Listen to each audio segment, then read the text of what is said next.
I'm not here to convince anyone of a certain religion, but I do want you to know, and people need to hear this, that there's a God who wants to give you power. And he actually wants you to go through life feeling peaceful and joyful and Hmm. feeling love. He's not here to condemn you. He actually wants to give you life. And he wants you to take this confidence and courage and use it to change the world in a positive way. Hmm. The reason why God wants us to have power is that we can actually use that power to impact the world, to bring heaven to earth Mm. and make earth like heaven. And what is that? In every moment you love, in every moment you serve, in every moment you show that you care and try to really help others, you become a powerful force in this world and impact this world in a really amazing way. And that's our purpose here on earth, is to actually do this. It's to make earth like heaven. It's to be kingdom men and kingdom women and change this world, impact this world, and make it a lot like heaven, which is what? Oneness, togetherness, and joy and peace. So what I'm saying here is like, oh, God is not this evil God that actually wants to make you feel miserable and imprison you. No, God wants to give you freedom and life and power. And what I'm saying is there's a force that actually is trying to take all of that away from you to make you feel weak, to make you feel like you can't take on this world. You can't make an impact, that you are nothing, that you should just give up, that you're not who God says you are. So your identity is all messed up. And as a result of that, defeats you and discourages you and causes you to just quit. And Yeah. that's our choice today. Am I going to quit, or do I recognize how the battle is being waged, good versus evil, choose good, gain power, and then change the world? To me, it's like so simple. Hey everyone, Dr. Josh Axe here. Welcome to the Growth Lab, where each and every week we talk about how to grow yourself, your health, your wealth, and take your career and relationships to the next level. This week, I have an honor of speaking with Jon Gordon. Jon is a new friend of mine, and we actually found out over lunch we have a lot of things in common, a lot of friends in common, everyone from Patrick Lencioni to Erwin McManus and a lot of others. And today we're going to talk about how to find the truth. And this is so important today because there's so much information. I've had so many people ask me questions over the years about, hey, what's the truth about which diet is best? Or what's the best mindset to have? Or all kinds of things. This could extend to religion or politics or a number of things. So today we're going to talk about how to find the truth, also how to grow as a leader in your energy. We're going to talk about a lot of things. But Jon, welcome to the show. Great to be with you. And I should start off saying that Jon is the best-selling author of a number of books, including The Energy Bus and a book called The One Truth that he just came out with. And he speaks across the country and specializes in leadership. And he's spoken to a load of professional teams, NFL players, PGA golfers. Anyway, so I know you do a lot of speaking as well. I do. I speak to a lot of sports teams, but also a lot of companies and organization in terms of leadership, culture, Yeah. teamwork, and then mindset. It's a big deal. You know, we talk a lot about mindset on the show because I found that it's actually probably the most critical thing, even for somebody's health. A lot of times I used to think that food was the most powerful form of medicine, but I started realizing that no, I actually think mindset as medicine is the most powerful form of medicine. Big time. As a man thinks, he becomes. There we go. As a woman thinks, she becomes. What you think about, you create, you become. Your thoughts are so powerful. I was telling this story the other day about how my wife, literally 8 months ago, was complaining. I'm getting old. I'm getting tired. My body's breaking down. I'm sore all the time. I'm not going to be like I was when I was younger. I'm like, honey, what's going on? I go away to a speaking engagement. I come back 2 days later. She's like a different person. She's light and free. She's bouncing around. I'm like, all right, what's going on here? Did you get a boyfriend or something? She's like, no. I talked to that health coaching company where they do that intensive testing where they look at your genes, your DNA, and your blood Yeah, work. that's right. They told her this is really rare. We don't see this often. They told her that she had those genes of an Olympic athlete, those endurance Yeah. athletes. Oh, yeah. They said, you have those kind of genes. She was like, what? I am an Olympic athlete? So now she's walking around the house going, I am an Olympic athlete. I am an Olympic athlete. She starts working out. She starts getting fit. She starts losing weight. She stops drinking. She's eating healthy. No more soreness. The inflammation goes away. She starts feeling like amazing. She looks better now than she's looked in years, like since we got married. What changed? Her mindset. Wow. She was saying, I am. Josh, I did this with the Texas football team this year during training camp. I told this exact story. I had them stand up and say, I am. And they added, I am a warrior. I am strong. I am an overcomer. I am here to make a difference. I am a conqueror. It was incredible. Wow. I go down to the weight room afterwards, like 2 hours later, I'm going to work out. The strength coach was in the middle of the team. They're surrounding him and he yells, I am. And they yelled, my brother's keeper. Wow, so He cool. goes, I am my brother's keeper. I said to Sark after that, I said, it's gonna be a different Texas football team this year. You guys are gonna beat Alabama and you're gonna have a great season. I knew it. Wow. It was the thoughts. It was the mindset. Changed everything. That's so powerful. And we're coming off just Texas just beating Alabama, one of their biggest school wins in the past 20 years. Absolutely amazing. And it's so true. I mean, and we've heard, again, of course, this is a proverb, as a man thinketh in his heart, so is he. We know that there have been so many people over the years who have, people that maybe considered mystics who are sharing this idea. And I think sometimes, I know for me, I believe that this is a truth, right? That I think people need to embrace. But one of the things I hear a lot is, people kind of feel like it's not reality. Like it's not real. Like, okay, just because I believe something doesn't make it true, which is partly true. But I know neurologically and from all the studies that if you believe you're going to heal, you will most likely heal. If you don't, you likely won't. Yeah. There's the placebo effect. We know that when we right. believe it, it actually has a big impact on our healing.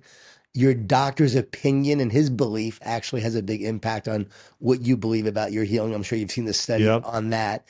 And so if we understand the nature of thoughts, like this is really where I dive into the one truth in many ways, because you have to understand our reality. Like we think we're physical, but we're actually energetic. Like how do we perceive the right. world? Through frequencies and wavelengths and spectrums. And so you make sense of this world basically by signals being sent to your auditory nerve, your optic nerve through sounds and sights. And those signals literally are electrical signals that the brain then interprets and creates a visual map or creates meaning by what you hear. Yeah. So you're actually living an energetic reality. Once you understand that and you realize that you're made up of energy, everything about you is energy, well, then it would make sense that we're actually more thought beings than physical beings. We're more energetic beings than we are physical. And so thoughts are how we create our reality. Yeah. By our thoughts and then our beliefs and then our actions. So thoughts are not just a nice way to think. It's not just a nice way to live. I always say positive thinking or being positive, it's not about ignoring reality.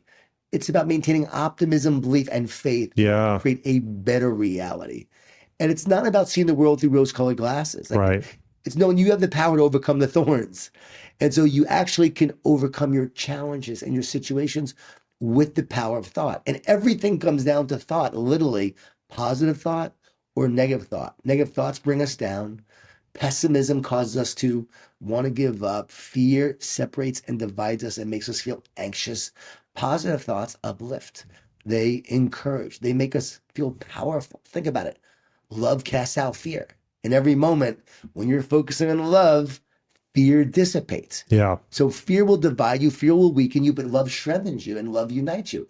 This is the nature. This is who we are. And once you understand how thoughts create your reality, you'll choose your thoughts more powerfully and effectively. Yeah, and I think one other thing that is so important for people to realize is that we carry our own energy within us, but also the energy of others affects us. And so, when I'm in an interview with someone like you who is really positive, really energetic, it affects my physiology. If I'm doing an interview with somebody who's a little bit more melancholy and down, or maybe somebody who's depressed, like we all feel that, right? And so it's really interesting how you can create energy within yourself and your own mindset, but also it's so important that principle who we're spending time with and how that affects us as well, right? So true. Like we are contagious every day. We've heard that in a right. negative way for the last few years, but we're also positively contagious. Yeah.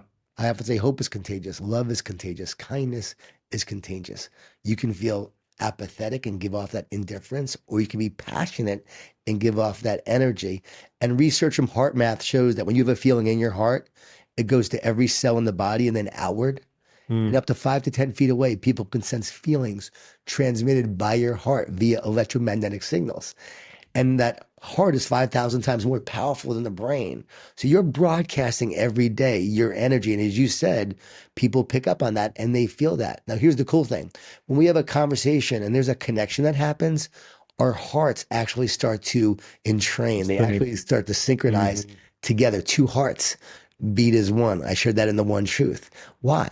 Because we actually are connected. We are meant to actually be one people, one human race. There's a connection there. Yeah. And as we start to feel that connection and we feel that love, we feel that togetherness, it actually, you join together in a spiritual way. Like your heart's energy and the spirit comes together, and then you actually have a greater feeling, you have greater hope, and you have greater healing. Relational psychology says you heal in a loving relationship. Yeah. And I'm convinced it's because as you come together in oneness, there's healing and there's power. Well, it's interesting as you mentioned this oneness, and this really ties into, and there are other religions who have their idea around this, but it's love your neighbor as yourself, because if you think about it, it's like, if you're one, well, I'm going to treat you as well as I would treat myself. I'm going to think about your needs, care for you in that similar way. And that's really important. That's one of the biggest truths out there, that if people really grasp that I need to treat you and care for you like I would myself or my own child or my own family member, that really starts to impact the world. Totally. It's Namaste, which says the spirit in me recognizes the spirit in you. Yeah. And then also on the Christian faith standpoint, you see each other as yourself, like we are one body, one people. And guess what? I'm here to take care of my brother or my neighbor. When you feel separate from someone, you don't care about them. Yeah. When you feel like you're one with that person and connected to that person, you do care and you want to help them. I've been thinking about this a lot lately in today's society. Get on airplanes, and what do you see? People have their earbuds in, their earphones, and no one is literally talking to anyone anymore on an airplane. We become very separated in our society. Go to a locker room with a lot of sports teams. You'll see guys with their headphones on, not connecting and talking to their teammates. And so you start to see more and more separation, which I believe is a big part of why we don't care about each other, or why we can easily villainize each other and then fight with someone. Because if I think you're separate from me, I'm not going to care about you. And I'm going to demonize you because now I can attack you and I can now win the fight. I wrote in the book the example of traffic. When you're in traffic, you see the other person as the cause of your traffic. They're seeing you as the cause of their traffic. But in LA, there was a sign that said, you are the traffic. And so what you realize is we're all the traffic. We're all one. So we need to care about each other in this journey.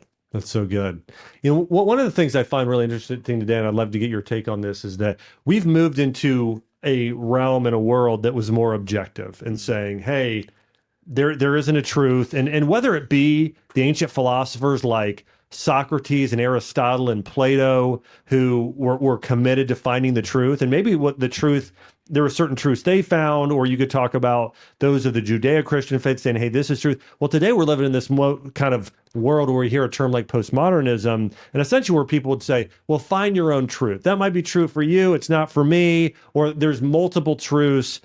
Now, you have a book that you wrote, and it's called The One Truth. The One Truth. So tell me about, what's the difference between the one truth and find your own truth? So I believe that each person needs to find their authentic self of who they are and the best version of themselves. And I wouldn't say that's your truth. I would say that's what you're meant to do. That's your purpose. Makes sense. That's your passion. But I also believe God created you on purpose, for a purpose. And this world has intention in it. This universe has intention in it. And so God is an intentional creator. We are the creation of a creator. And so God created you for that purpose. So of course, if you don't feel connected to that purpose, or you don't feel connected to that God who created you for a purpose, you're actually going to flounder in many ways and look for that purpose.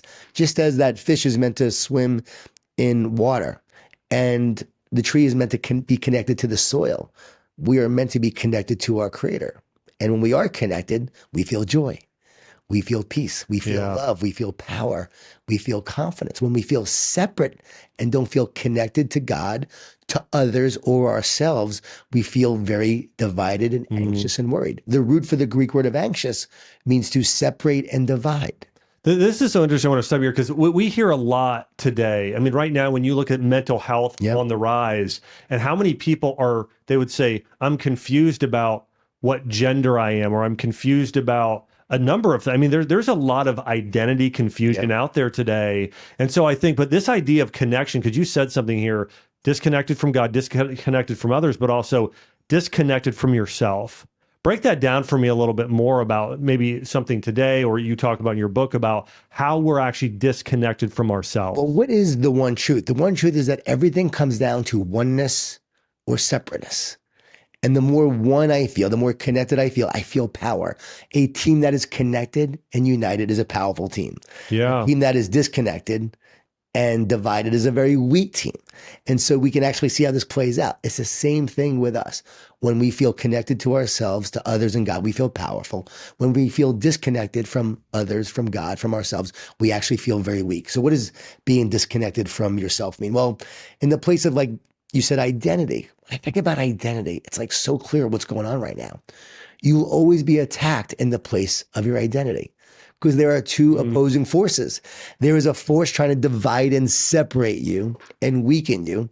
And there's a power that's always trying to unite you and bring you back to oneness, to connection. And I would say most spiritual traditions believe in the oneness concept, but some don't realize that there's an evil that's actually always trying to divide, or an opposing force, whatever that is. But you can see it play out in every aspect in society and life. We have broken relationships. We have broken bones. There's a separation. We have broken families. What is a wound? We all have wounds. We have a hole in our soul, HOLE. That is a separation, a wound because of some trauma, some event that has caused separation and disconnected you from yourself and from others. So you don't feel whole. So what does it mean to be disconnected? I have this hole in my soul and I'm filling it with all this stuff that I think is going to help me. But it actually is all about relief. I'm getting relief, but I'm not getting restoration. So I'm playing video games, or I'm drinking, or I'm doing drugs, or I'm scrolling on my phone, or every other addiction, social media addiction, trying to fill the hole with something that is not meant to fill it. You can't fill a spiritual void with physical things. Yeah.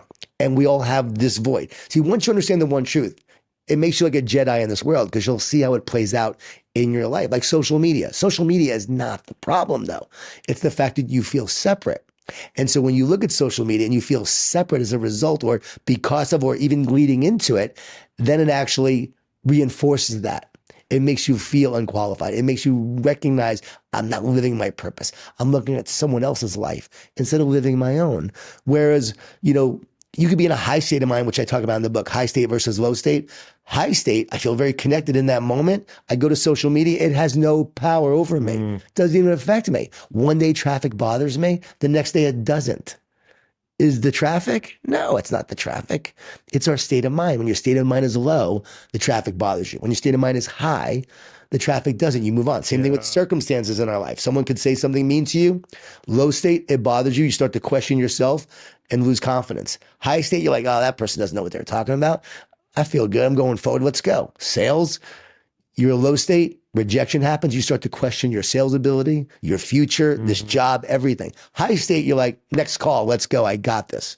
So am I feeling connected, which brings me to a high state of mind, or disconnected to a low state? And going back to the identity and the truth and everything we're talking about, we have a hole in our soul. And guess what? Those negative forces will fill it with negative things. But the key to healing and wholeness is to fill it with positive things, with love, with positivity, with joy, with purpose, with your spiritual connection and relationship with the Creator. And as you do, then you start to find healing and wholeness versus all this other stuff that actually leads to your destruction and eventually your demise. 5 Ds will affect you. There's doubt, distortion, which are negative thoughts and lies, tell you things about yourself and your future that just aren't true. Discouragement. We don't give up because it's hard. We give up because we get discouraged. And so many people are giving up today because of the discouragement that they feel. Distractions are the enemy of greatness, and they keep us from what matters most, our purpose, and living our best life, and ultimately living up to our potential and what we're here to do. Distractions. And then there's that 50, which is divide, going back to the root word of anxious. And those thoughts, those negative thoughts and the negative words and everything else, they divide and separate you. And so once you see that, you realize, oh, okay, I have a hole in my soul. Is this dividing me or separating me? Or is this healing me and uniting me? And in a place of identity, if you don't know who you are or whose you are, and your identity is being attacked, and you don't have this root and this foundation of strength and love and understanding and purpose, well, guess what? You'll start to question yourself. You'll question your identity of who you are, and that divides you and separates you furthermore. And then you feel powerless and weak. And because you feel powerless and weak, you now try to fill that powerless void with stuff to give you power. That's how the ego arises, by the way. Yeah. Everyone says like ego is the enemy. No, separation is the enemy because you feel separate. That gives rise to the ego, and ego stands for edging God out. And so when I feel separate from God and I separate myself from others, I'm now focused on self. And so I have to feel powerful because I actually feel powerless. And then what happens is now it's false power. It's this like ego power. So it seems like it's powerful, but it's actually very weak. It's connected to self, not something greater. Yeah. And that's why it runs out. Integrity, going back to proving my point here, integrity comes from the word integer, which means whole and complete. Yeah. So a leader with integrity, wholeness, completeness. There is oneness there. And that's why leaders with integrity have power. And this is such a powerful message. And the thing is, it's powerful and it's also ultimately practical. And I want to share a few big takeaways or some things that I think are interesting just to prove your point. You know, one of the things Aristotle always said is one of the goals of our life is eudaimonia, which essentially is it's happiness, but it's happiness as a state of you're proud that you've done the right thing. You've done the right thing out of character. So for instance, if you ever done a really good hard workout and at the end of it, you're just have this euphoric feeling like you feel good. Have you ever given a gift to somebody who just needed it and you see their face light up because you gave them that gift? It's this. So he says that's the sort of state, that's the sort of feeling you should be living in when you're living in one. And of course, we know that again, if we're going back to, bringing in some spirituality here, Jesus said the Father and I are one. Yes. And we know Paul kept saying, well, I'm one with Christ, right? It's that unity that you're talking about. It's the oneness.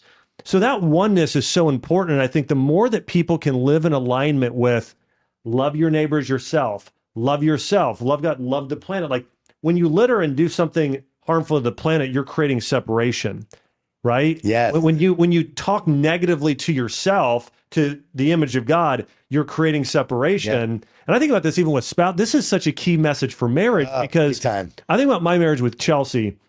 When Chelsea and I, like our values line up, we feel connected. When we have a deep conversation about something, we feel connected. When we both do something and we're not living just separate lives, but on purpose towards something together, like raising a virtuous daughter, these are things that bring us together. Yeah. And so I love this message because it's both incredibly powerful, but also it's incredibly practical in asking that question, how can I be more one with that person? And listen, there are, I think the idea here is, again, is that statement, love your neighbor as yourself. How can I ultimately love that person like I would myself is one of the great, connectors. Yeah. And as you're thinking about others and realize it's about we, not me. That's good. Yeah. Me actually gets better when I focus on we.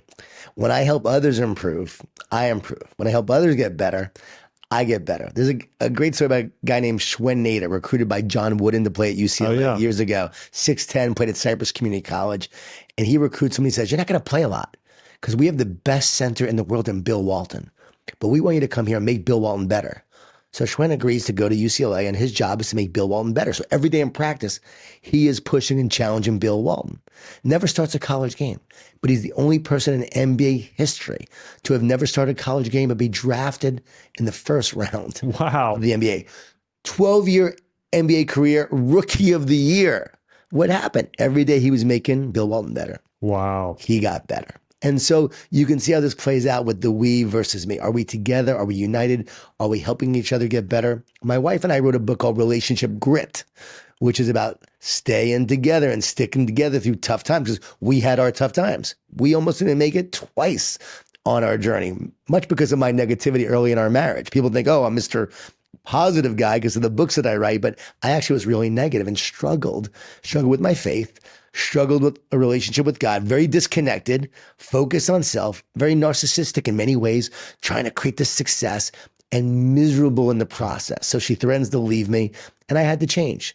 And it's about our journey of coming together and becoming one. Well, over the years, I had to learn to be a servant leader. I had to learn to serve and give. So we talk about communication and connection, which leads to commitment. And then that commitment is strengthened by caring. And if you have those 4 C's, communication, connection, commitment, caring, you become more one in your relationship. Now, when I wrote that, I didn't understand oneness and separateness. Like that came to me about a year and a half ago when I saw how it all was connected. And I was like, whoa, once you understand oneness and separateness, everything plays out. And then I would test things against it and measure things against it. I was like, oh, everything actually corresponds to this. The pandemic. Wasn't there a lot of division during the pandemic? A lot, yeah. Wasn't there a lot of anxiety during the pandemic? I call it the great separator during that time. People felt separate and divided, and all these teenagers were isolated. That's right. Mental health. Yeah. Mental health became such a challenge for so many because they were isolated and disconnected, and some have not recovered. That's right. Because they allowed themselves to be disconnected and feel that division. So how do we heal? We bring people back into oneness, into connection, into relationship, and we heal in that love and relationship. You know, we're living in, we've heard this term cancel culture, Yeah. you know, quite often. And, you know, we're living in this world today where, if you think because this is just such a powerful idea, this oneness idea of it's like you make one mistake, you're canceled, you're gone, you're separated, you're banished, right? Yeah. Versus, you know, the message of the Bible is you're forgiven, no matter what you've done, no matter what it is. Hey, come back and be one. You know, come back here and be one. And so it's just, you know, it's a powerful message. And I think, you know, when I look at society today of, like, even, you know, some of culture today has made it so difficult for, you know, physical contact. Now, obviously, there have been some things that have happened, you know, sexual scandals and those sort of things in certain corporations over the years, but let's not throw the baby out with the bathwater. It's like, I know, like when I used to have my functional medicine clinic, I had one of my staff people there, and her job, we called her the chief hug officer, the CHO. And so she would just go up and hug every patient that came in, even the ones that first were kind of standoffish. She would hug them. And you know what I asked one time? We did patient after a year of care. Yeah. People would come in and we'd say, hey, what is it that you love best about this clinic and office? And I'm not trying, I thought I'd get a little bit more. Hey, we love Dr. Axe and his expertise and his advice and all the things he's doing. Probably the number one thing we heard where they're like, we just love Allie. We just love her hugs. You know, good. So healing. It's what it comes down to. It's about relationship. It always is. We think it's about business and success. It comes down to relationships. Relationships are the foundation upon which winning teams are built. And I just came back from, working with the Miami Heat coaching staff. Yeah. And Eric said, hey, John, come here and work with my coaching staff so we can better serve our players. Because you have to be more connected at the top. Yeah. To help your team at every level. And a team that's disconnected from the top or at the top will crumble at the bottom. So it always comes down to relationships. And I used to be in the restaurant business, and our job and our goal was to make everyone's day every day. So try to make people's day every single day. And hugs and, as you said, physical contact. And I always say when I speak to companies, like, hey, if hugs are appropriate, give them, your culture is your culture. Yeah. You have to decide what works for you. But physical contact is essential for health, for healing, and for wellness. We're meant to be together and we're meant to be connected. But of course, what happens? People ruin it. And I would say evil ruins it. Evil creates a divide. Bad actors create the divide with bad intentions, creates the divide. But there's so many good people who love others and want to help others and want to hug others. And they're very harmless. And that should always be promoted and allowed. Go to a school and go to see a bunch of little kids. They all hug and connect. And it's a beautiful, innocent thing in so many ways. Yeah. Yeah. Absolutely agree. One of the things I wanted to talk about too is, you've really, one of the things I heard you talk about in the past was how to naturally increase your energy. As I've taken care of patients in the past and worked with people over the years, one of the biggest health problems people have, one of the biggest complaints or symptoms is, I just got low energy. I feel tired all the time. And sometimes it's diet, but a lot of times I've looked at people's diets and I've said, you know what? I don't think this is a food thing. I think this might be a mindset thing. What are some of your thoughts on the root cause of that? But what are some ways we can naturally improve our energy levels? We often think it's a vitamin deficiency, but it's often a purpose deficiency. Oh, that's right. That's good. And purpose energizes us. We don't get burned out because of what we do. We get burned out because we forget why we do it. And when you know your why, you'll know the way. and you're not going to let obstacles get in the way. So I know for me, when I wake up in the morning, I am purpose driven. That excites me. That energizes me. 4 hours sleep last night. I did not sleep well, but I know that I'm talking to you and talking to others and your listeners. And that purpose is, can I make a difference in the people listening? And that's what keeps me going. That's what energizes me. And I have found in the course of my life, when I didn't have that purpose, I was drained. I was burned out. I was tired. Now, of course, based on your recommendations, and by the way, your website's my favorite on the planet, and I've used it a lot in my own health. Of course, sleep is important. Yeah. Eating healthy foods is important. Exercise is essential. My favorite tip for increased energy is to take a walk of gratitude every day. That's so good. You combine the walk with gratitude. And while you're walking, you just say what you're thankful for. And the research shows when you're doing this, you're flooding your brain and body with positive emotions and neurochemicals and so forth that uplift you, rather than the stress hormones that slowly drain you and over time slowly kill you, because you can't be stressed and thankful at the same time, at the same moment. So if you're feeling blessed, you won't feel stressed. So I've been doing this now over 18 years, a daily walk of gratitude, and it rewired my brain from negative to positive. And I feel so much more energy now. Like, I'm 52 now. I have more energy than when I had when I was in my 30s, because I'm living with purpose. I'm taking those walks of gratitude. Yep. They also involve prayer as well. So I walk, I practice gratitude, I pray. What is prayer? The renewal of your mind. Don't be conformed by the patterns of this world, but be transformed by the renewing of your mind. You're renewing your mind every day with spirit, with love, with higher level thoughts, not fear, worry, anxiety, and stress. And all of a sudden you create a fertile mind that is ready for great things to happen. So it's like a different feel. So for me, that's how I love to energize myself. And then at night before I go to bed, I write down like a success of the day. So like, what's the one success that you had that day? Not all the bad things that went wrong, but the one great thing that went right. And that's helpful as well. And then you'll find relationships. You said it earlier. Are those people energizing you or bringing you down? Spend time with an energy vampire and they will suck the life right out of you and you will feel drained after being with them. Spend time with someone who energizes you, you get charged up. We just had lunch together. We talked. I was more energized after our conversation than before because you're with someone who brings great energy to you and you feel great. Now, people always say, only surround yourself with people who have great energy. Yes, that's helpful. But then who's going to spend time with the people who need help? Like, if we're only surrounding ourselves with people who energize us, what about the people who may need our encouragement? So I believe, lift yourself up, be around people that energize you, and then take that energy and go out there and try to lift others up in the process. That's right. Be that vessel, fill, get yourself full and then go and pour it out and then fill yourself up again. Keep on replenishing others, and then you get replenished and go back and some more. The word encourage means to put courage into. So when you're encouraging someone, you're putting courage into them. That's how important encouragement is. Yeah. You said something, and I think this is a really important tip for everybody to consider, and that is, you replace worry with gratitude. You can't worry and be grateful at the same time. And I found this with my patients. In fact, the number one trick I found to help people eat healthier was not to remove everything from their diet, but instead to have them focus on swaps. And so I said, listen, rather than doing the vegetable oil, I want you to switch to coconut oil and olive oil. Hey, rather than using the white flour, I want you to start using the almond flour. Rather than start doing the conventional pasteurized skim milk, do the raw milk or the coconut milk, right? So just simply saying, you can still have chicken Parmesan, you can still have chocolate cake, you can still just make swaps. But I think it's a similar thing. A lot of times I hear people say, well, stop being stressed, right, or stop worrying, or stop having anxiety. And the thing is, no, you've got to replace it with something like gratitude. And so if you're in a state of worry, as John's saying here, replace it. What is that replacement emotion? Gratitude's a good one. Hope is a good one. Love is a good one. So focus on filling yourself up with those. I'm so glad you said that, because I've been talking a lot about this, and I wrote about it in The One Truth. The brain is an antenna.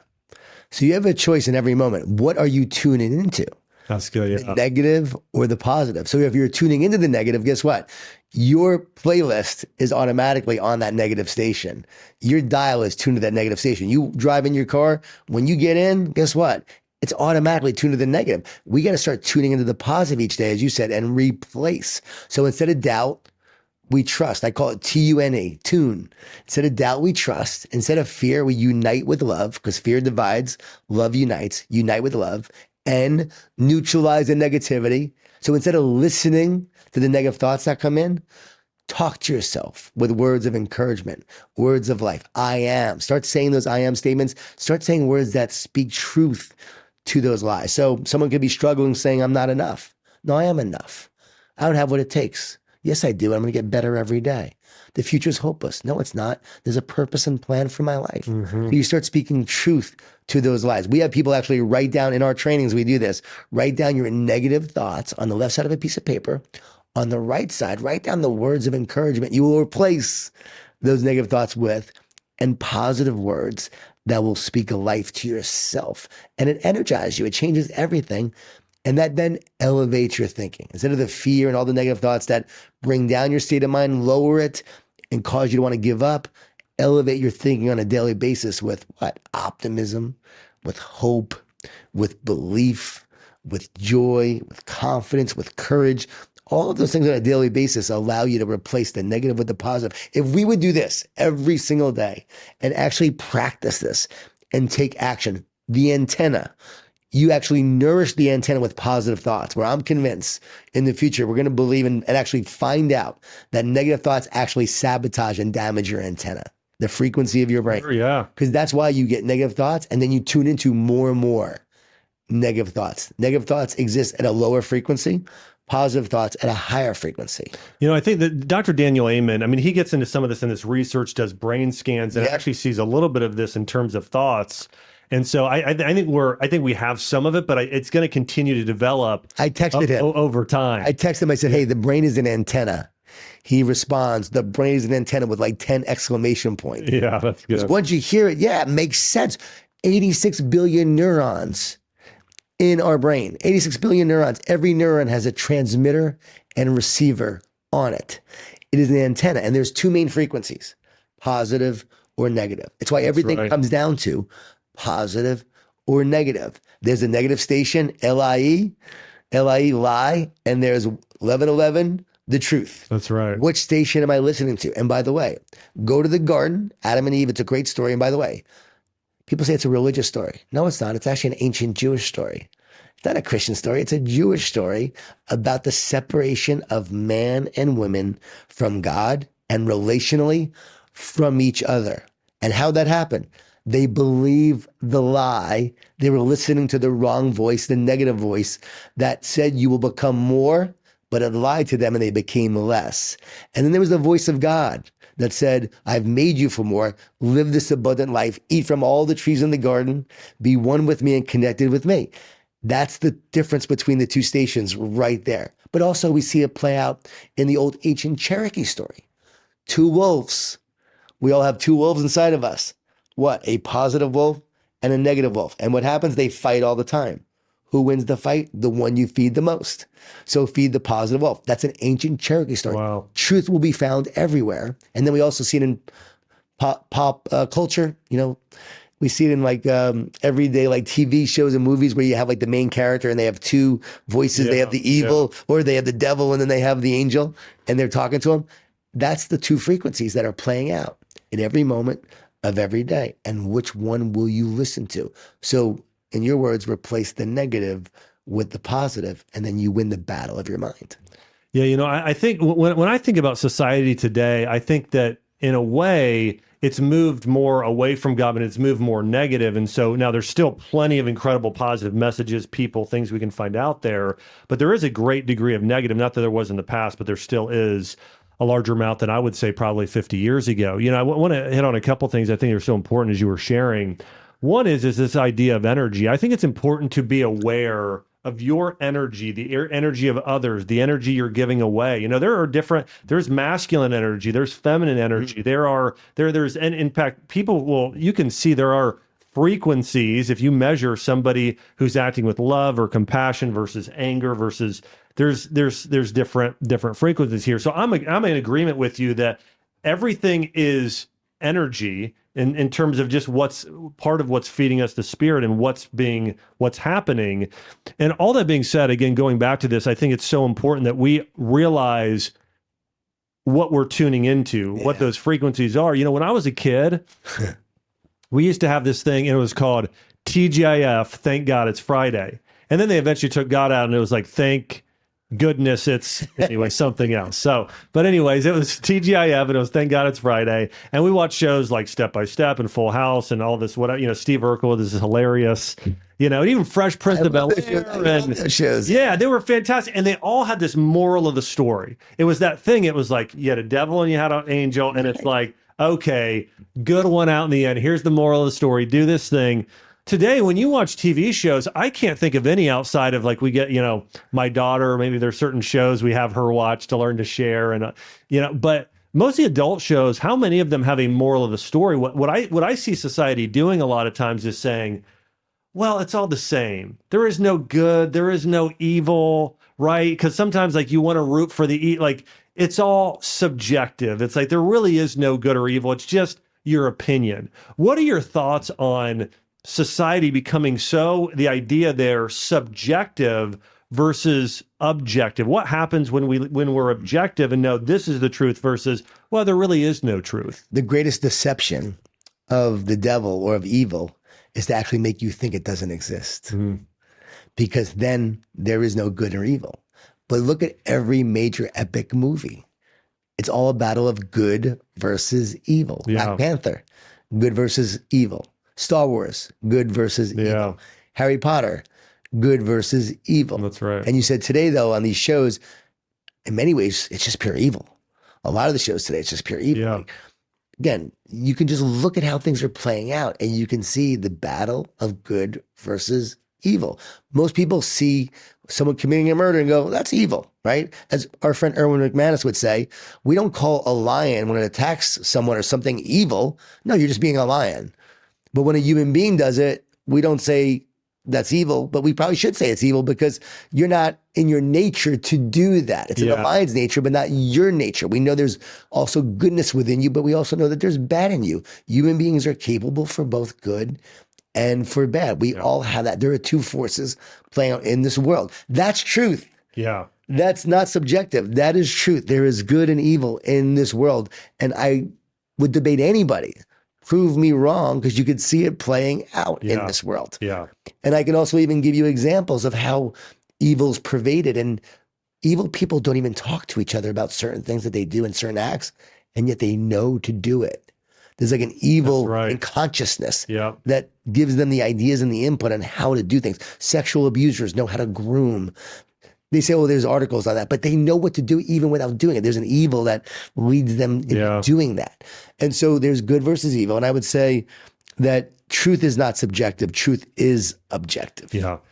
And once you know the truth, guess what? It does set you free. That's right. When you know the truth, you know the rules of the game and how the game is being played.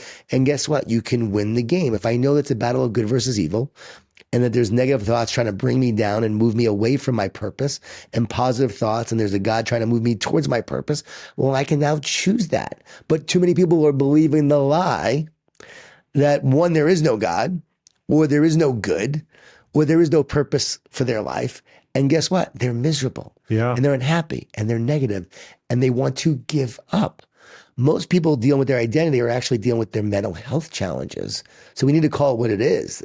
It's a mental health challenge that they're dealing with because they actually feel separate and divided, and they're being attacked in the place of their identity. Well, you said something earlier, and I thought it was really great, and that is that purpose gives you energy. Right. Right. And I think even before purpose, though, something you started off earlier with was talking about identity with that.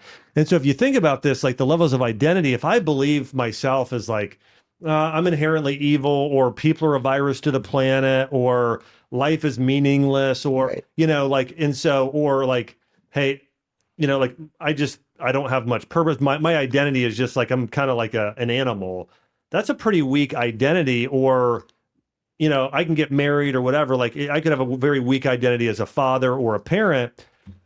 But if your identity is, I'm made in the image of God, I'm going to live for eternity. I'm called to there's no one on the world like me. There's not a single person in this world that is like me, that has the gifts I have, the talents I have, in order to, you know, turn this earth into a heavenly place. And when you're coming from that place of this is who I am, boom, now that's tied to your purpose. Now you got energy, right? Right. These things are important. this goes to the crux of the fact that so many people are struggling with their mental health today. So many are feeling worried, chronically stressed, fearful, and anxious all the time. There's so many people that are like that now, right? Well, let me say this. Here's what a lot of people have done. They've actually said mental health, it's a disease. Right. So it's a disease, and there's not. So if it's just a disease, maybe it's genetic. There's nothing you can do about it. They're normalizing it is what I'm saying. Yeah. They're normalizing it. They're making it a disease. They're saying, look at all these people. Why are all these people feeling this way? Let me tell you, you're not meant to feel this way. Yeah. You're not meant to go through life worried, fearful, chronically stressed, chronically anxious all the time. That is not normal. It's okay to feel that way. And we'll have moments of that, but you're not meant to go through life that way. How are you meant to go through life? With power, with peace, with joy, with love, with confidence, with courage. I had a reporter ask me the other day about this and about, well, what about the people who say, well, that's just, Pollyanna positive. I go, how would you rather go through life? As a pessimist or an optimist? With power or feeling weak? With confidence or feeling worried, doubtful, and anxious all the time? Let me give you the two alternatives. Which one will you choose? And you know what the science shows? And you've worked with some of the best athletes on the entire planet. If you have somebody with, let's use, trying to remember his name, Alex. Who's the guy who broke his leg, was playing for the Washington Reds? Oh, yeah. Alex. Anyways, so this guy almost lost his entire leg. Or Deion Sanders is another example of this too, where it's like they might have been told by a doctor, you're never going to walk again. And if their mindset was, you're right, I probably never will, versus I'm going to walk again. Ryan Shazier is another one. Yep. Told, hey, you may never walk again. And now he's walking, he's working out, he's doing all this stuff. It's like, you get to choose. I mean, you get to choose. It does matter. It does matter what you think. But going back to what you said about spirituality and so forth, I'm not here to convince anyone of a certain religion, but I do want you to know, and people need to hear this, that there's a God who wants to give you power. And he actually wants you to go through life feeling peaceful and joyful and feeling love. He's not here to condemn you. He actually wants to give you life. And he wants you to take this confidence and courage and use it to change the world in a positive way. The reason why God wants us to have power is that we can actually use that power to impact the world, to bring heaven to earth and make earth like heaven. And what is that? In every moment you love, in every moment you serve, in every moment you show that you care and try to really help others, you become a powerful force in this world and impact this world in a really amazing way. And that's our purpose here on earth, is to actually do this. It's to make earth like heaven. It's to be kingdom men and kingdom women and change this world, impact this world, and make it a lot like heaven, which is what? Oneness, togetherness, and joy and peace. So what I'm saying here is like, oh, God is not this evil God that actually wants to make you feel miserable and imprison you. No, God wants to give you freedom and life and power. And what I'm saying is there's a force that actually is trying to take all of that away from you to make you feel weak, to make you feel like you can't take on this world. You can't make an impact, that you are nothing, that you should just give up, that you're not who God says you are. So your identity is all messed up. And as a result of that, defeats you and discourages you and causes you to just quit. Yeah. And that's our choice today. Am I going to quit, or do I recognize how the battle is being waged, good versus evil, choose good, gain power, and then change the world? To me, it's like so simple. To me, I think that's the truth. I could be wrong, but I really believe when you look at the big picture and see how it's all playing out, that's our choice today. Because look at mental health. 50% increase in mental health services since the pandemic. It's going haywire. Spending more money than ever, more counselors than ever, more medication than ever, and the problem is only getting worse. We need better tools, and we need a better understanding of how the mind, the spirit, the body and the brain, how it all works together. And I've had these different podcasts where I've talked to Dr. Amen, Dr. Caroline Leaf. Yeah. We've had these great conversations. Chris Palmer, psychiatrist from Harvard, Brain Energy. And I've brought my thesis to them, the brain's an antenna. They've all said, makes sense. It could be. Yeah. But you have to integrate thoughts, brain health, and spiritual understandings. And once you bring it all together, which I did in the One Truth, then it makes so much sense. Because why would I have more negative thoughts when something is wrong with my brain? You won't. But there's no. But when I have a brain, when I have an issue with my brain, I do get more negative thoughts. So when I have an issue with my brain, when I have an issue with my brain, I get more negative thoughts. When you have a traumatic brain injury, which my friend had, you actually start to have more negative thoughts. When you're taking certain chemicals or smoke pot or eat foods that affect you and your health. When my son eats gluten, he goes to a dark place and gets very negative. I've seen it affect his antenna. So when we actually have poor brain health, we actually tune into more negative thoughts. When we have a healthy brain, higher frequency, everything's working together. Right. Communication, I guarantee we would actually see the lighting up in all the places and there's a better connection. We then have more positive thoughts. When you move from oneness to separateness, you move from positive to negative. All mental health disorders report feelings of what? Isolation. That's right. Disconnection, feeling alone and being what? Separate. Mental health disorders and separateness, they go hand in hand. And thoughts what? Separate you. Why is overthinking always associated with negative thoughts? Yeah. We never say, oh, he's overthinking. He has too many positive thoughts, too much goodness. Overthinking is associated with negative thoughts that create the clutter that lowers your state of mind and makes you discouraged and questioning everything. I was talking to a 16-year-old who was suicidal a couple of years ago. This is what prompted me to write this book. And I was teaching him this lesson, actually about a year and a half ago, because all these ideas were coming to me. And he was in the ER 2 nights before. And my first question to him was, are you an accident? Because he was struggling with his belief in God. He goes, no, I'm not an accident. I go, well, you believe that this is all by chance. This is all randomness. You don't believe in a God that created this. So you just believe in an accidental occurrence of us and this world. So you're an accident. He goes, well, I'm not an accident. I go, well, do you have a purpose? Yeah, I have a purpose. I go, well, if this is all an accident, you wouldn't have a purpose. There'd be no meaning. There'd be no purpose. So that helped him start to understand. And then I said, do your negative thoughts come from you? And he said, yeah, they're in my head. Next question. If you believe your negative thoughts come from you, who would ever choose to have a negative thought? You would never choose a negative thought that sabotages you. The initial thought that first comes in is not coming from you. The thought that says you're not enough, you don't have what it takes, the future is hopeless, it comes in so fast you think it's from you. And then you believe the lie, and then now you reinforce it, and now it becomes a part of you.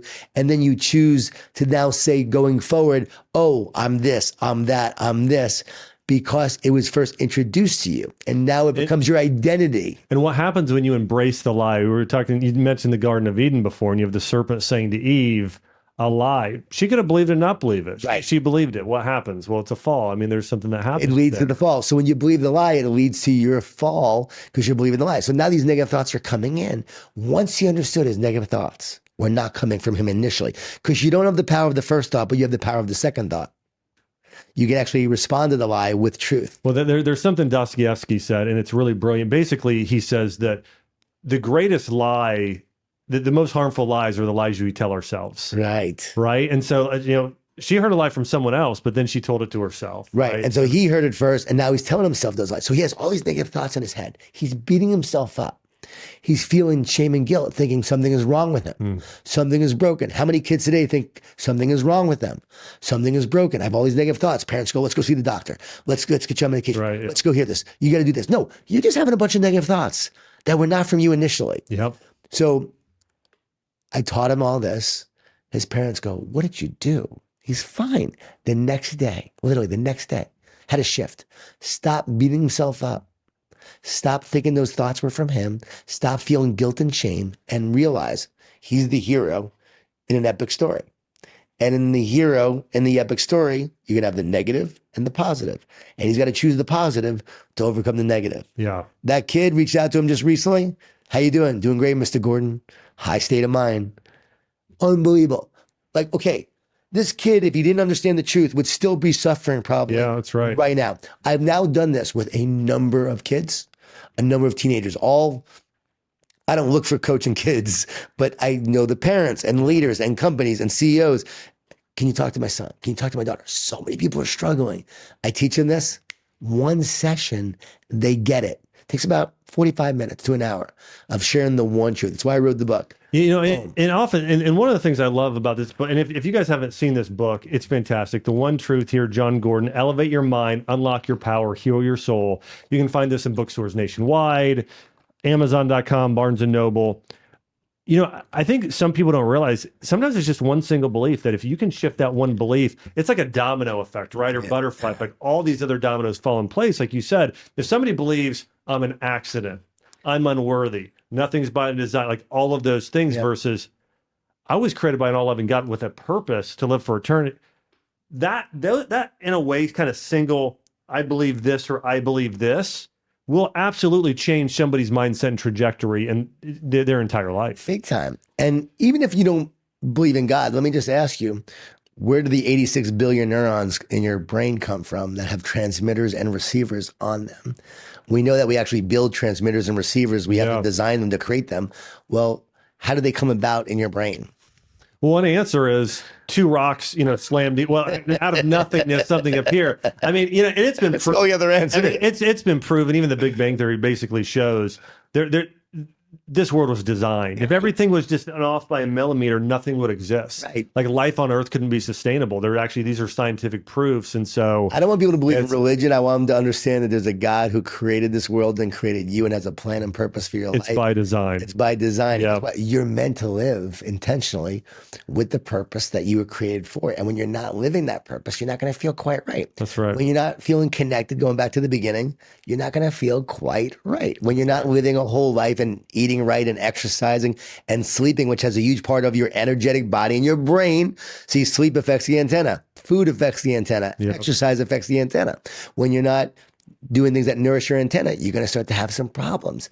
And slowly but surely, life, and I would say that force, which I call the evil force, will slowly get you to not exercise, to eat poorly, to think those negative thoughts, and slowly but surely start to actually weaken you and make you feel powerless to the point where you're just sitting around all day and you're watching TV and you're miserable and you want to give up on life. And that's not how we're meant to live. And by the way, I was that guy, depressed, anxious, and wanted to give up.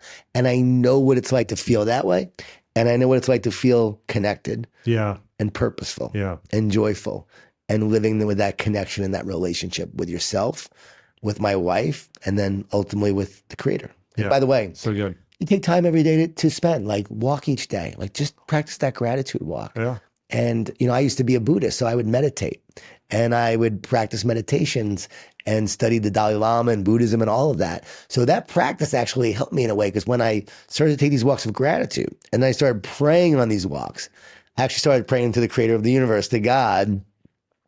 God started to speak to me, and I started to get wisdom and ideas, and it started to come to me. And I was like, oh, wow, now I'm really connecting to this greater power.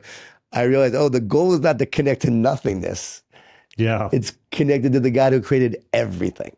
Yeah, that's so good. Well, John, I know you've had an opportunity to speak to some incredible people. I mean, again, when we were talking and hanging out at lunch, you were just sharing with me, working with the Miami Heat, working with the LA Rams, working with the Clemson football program.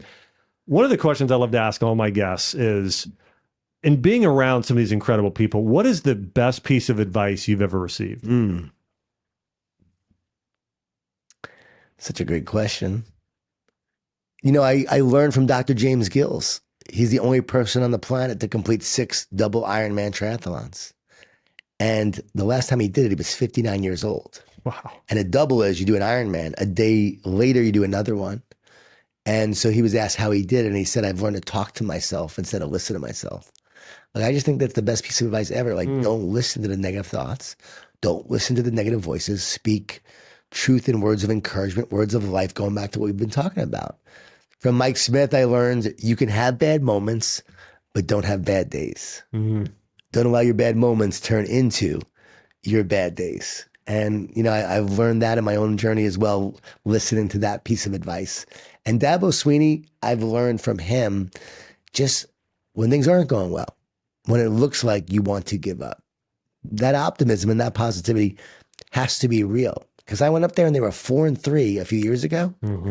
They never lost 3 games in 3 seasons, and now they were 4-3. I thought he was going to complain. I thought he was going to be negative. I thought he was going to be a leader that was oh man, come on, what's going on here? He's like, I love this, John. I love my team. I love my guys. They're learning so much right now.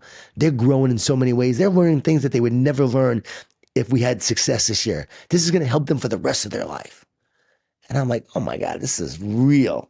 Real is real, genuine. They won every game after that. Now, I would like to think it was my talk that night. No, it was his leadership. It was his culture. It was his unwavering belief through the adversity, through the setback. That's real optimism. That's real belief. So I've learned like you can't give up on it. You can't just be positive when things are good. We're not positive because life is easy. We're positive because life is hard. So what's your single best piece of advice for everyone listening, especially for those who maybe feel stuck and they want to experience a breakthrough, they want to grow? Wow. You know, it's from Gandhi. I will not let anyone walk through my mind with their dirty feet. And so often we allow those negative thoughts or negative people to come in and walk through our mind with their dirty feet. You've got to be more positive than the negativity you face. I remember telling my dad I want to be a writer and speaker. Found my calling, Dad. His response, what the heck do you want to do that for? That's a load of junk. That won't amount to anything. My dad was a New York City police officer, undercover narcotics. And so he was shot a few times. He wasn't very positive. He was a loving dad, but just like the most negative guy on the planet. Like, here's my dad. When I first started speaking, he said, I can't believe people pay you to speak. When you're a kid, we pay you to shut up. And so I remember telling him, like, I want to do this work. And he just didn't get it, didn't understand it. And I've learned after eventually, finding success, getting on national television for the first time. He saw me on TV. He said, we always knew you could do it. Your positivity must be greater than their negativity. Your certainty, your belief in your faith must be greater than all the doubt. Not everyone will see what you see. Not everyone's going to see your vision. They're not going to see your optimism. They're not going to see your belief. But guess what? You got to keep on moving forward. Don't look backwards, look forwards. And it's the same advice that I gave to the Tampa Bay Lightning a few years ago when I showed up to their training camp. They had lost in the first round of the playoffs and they were distraught. And now here we are in the new season, but they're talking about last year. And I said, don't look backwards, look forwards. Stop being bitter. Let's get better. And then I gave him research. This is key for everyone. Teams that feel like they're defending something don't do very well. But teams that are attacking a new opportunity do great. Let's not defend our status. Let's not defend our past success. Let's not defend our reputation. Let's attack a new opportunity every single day and create something new, exciting, and innovating all the time. And I think it all goes hand in hand. Like, if you're positive and optimistic, you're going to look forward to creating the future and looking at every challenge as an opportunity to grow along the way. And I lived that. I created a positive cookie. The positive cookie had a card inside the wrapper that was like a modern fortune cookie with a positive quote. It failed miserably. The positive cookie became very negative very quickly as I lost a ton of money. But in that moment, in that time, I remember thinking, okay, I was able to do a cookie. It failed. I knew it wasn't for me because I heard very clearly, I did not put you on earth to make cookies. Because I was actually going to try to continue to make it work. And I realized, no, I have to walk away. I have to walk away. But from that came the energy and realizing I had the capability to go create something new, to put my energy into something. And I said, what am I here for?